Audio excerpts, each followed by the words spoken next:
শ্রীমতী রাধারানী মা অপরূপভাবে সাজসজ্জা করে গোবিন্দ দর্শনে গিয়েছে। আর পথ তো একটা মা, আর আসা যাওয়ার মাঝে গোবিন্দের সাথে রাধারানীর দেখা হয়ে গেছে। ওমা দেখা হয়েছে বটে, কিন্তু কোনো কথা হয়নি। কেন না সঙ্গে দাদা বলরাম আছে। আর আগেকার দিনে নিয়ম ছিল যে বড়দের সামনে ভালোবাসার কথা বলতেন। এখন যেরকম লক্ষ্যগুরু জ্ঞান নেই, বাবা মায়ের সামনেই বলছি আমি তোমাকে ভালোবাসি, আমি তোমাকে ভালোবাসি। আগেকার দিনে কিন্তু ওটা নিয়ম ছিল না। তাই গোবিন্দ আমার কথা বলতে পারছে না, কিন্তু কথা না বলতে পারলে কি হবে? ইশারাতে কাজ হয়ে গেল।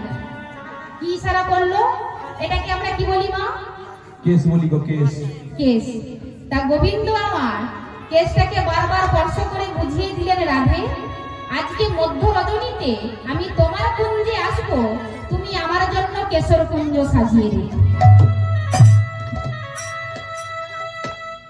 আমার জন্য কেশর কুঞ্জ সাজিয়ে দিও।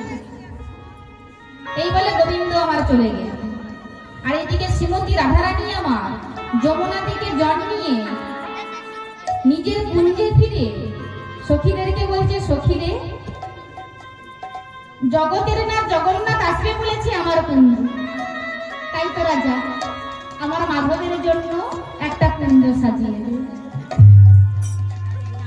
আমার মাধবের জন্য একটা কুঞ্জ সাজিয়ে দে।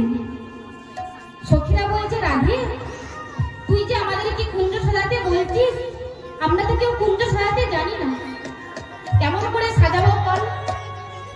রাধারানী বলছে, শোন, যেই ফুলে এখনো ভ্রমণ বসে নাই সেই ফুল নিয়ে এসে আমার গোবিন্দের জন্য একটা কুঞ্জ সাজিয়ে দিল। সখীরা তাই করলো। সেই ফুল নিয়ে এসে গোবিন্দের জন্য কুঞ্জ সাজিয়ে দিয়েছে।